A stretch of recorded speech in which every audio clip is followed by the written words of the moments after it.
Hi, today I'd like to talk to you about a fairly obscure system for black called the Fort Knox variation of the French. Although I'd like to discuss, I suppose, my thought process for why I'm giving this specific lecture. But basically, I'd like to talk about what I call having a good chess culture. Now, what I mean by that is when a player, there's some players who just simply only know the parts of chess relevant to their own repertoire. For example, they might know how to play the dragon with black, and they might know how to play, say, the English with white or something, and they really don't know anything about any other part of chess. They'll only have looked at grandmaster games involving their own systems, and you tend to find those players are quite one-dimensional. What I mean by having a good chess culture is when you understand what a Caro-Kann pawn structure looks like, even if you don't play the Caro-Kann, or you understand what a Queen's Gambit structure looks like, even if you don't play that with either colour. Having this good chess culture tends to help you when you play different sorts of positions and being able to recognise similarities within those positions. So for example, if you're playing the Caro-Kann, you can recognise it looks similar to a Scandinavian defence with Queen takes d5, or playing the Scandinavian, you can recognise the similarities with the Caro-Kann. Or for example, playing the London system, you might get a sort of a reverse Caro-Kann, and recognising an English and a Sicilian, the similarities between those two openings, or a Nimzo-Indian and a Larsen attack, things like that. The opening I'm going to show you today is the Fort Knox variation of the French, and this is a classic example of what I'm talking about. It's essentially a variation where you play the French, but you play it like a Caro-Kann, or you almost turn it into a middle game that would be from a Caro-Kann or even a Scandinavian rather than from a French. So we'll switch to the board and I'll show you the main moves.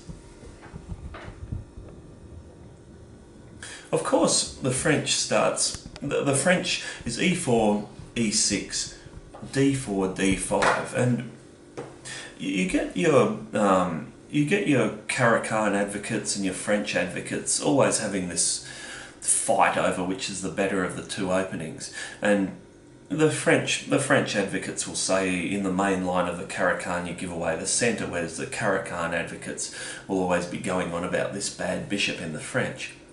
What we've got here is a variation where you basically get rid of the bad bishop very quickly, and in turn end up with a Caro-Kann type of position.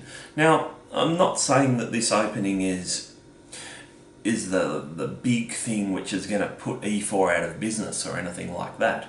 All it is just a simple way to develop, and it's a bit offbeat, so it can get people out of the book, but it's just a relatively sensible little opening based on sensible principles. It doesn't mean you're going to beat Kasparov with it. All it means is you're going to get a reasonable position fairly quickly. Now, of course, if they play the exchange variation, you're not going to be able to play it, or the advance, you're going to have to just play normal French. But it comes from a greater line called the Rubinstein. So if they play knight c3 or knight d2, you play the Rubinstein. Pawn takes pawn, knight takes, and then in the main lines of the Rubinstein you play knight here. And you know, we could go on forever about the pros and cons of this and what happens next, blah blah blah. The Fort Knox is a very, very solid version of this, getting rid of the bad bishop from the word go and essentially gaining a Caro-Kann type pawn structure. Bishop d7, the Fort Knox variation. Knight develops itself, and then bishop c6. So with two little moves, we finally extinguish that bad French bishop. So bishop comes out to develop, and you can actually capture it straight away if you really want to. And then just simply c6, and already we've got that Caro-Kann type structure where you develop your pieces sensibly like this. You don't have to capture straight away though. You can play knight out to f6, and after queen e2 you can do a series of captures here, c6. You can even play this move here.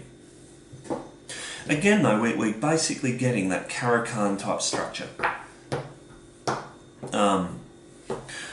But simply, again, you still don't need to actually swap the pieces yet.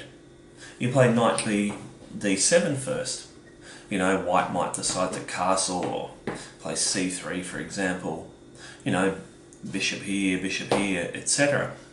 At some stage, though, you can always eventually get this bishop off. And after the exchanges start happening, whenever they happen, you know, they may happen like this, c6, and you're right back into a Caro-Kann endgame. Now, the sort of people I think this could be very useful against are people who have prepared for your French, who are prepared to take on a French type endgame, but who would kind of struggle in a Caro-Kann style endgame.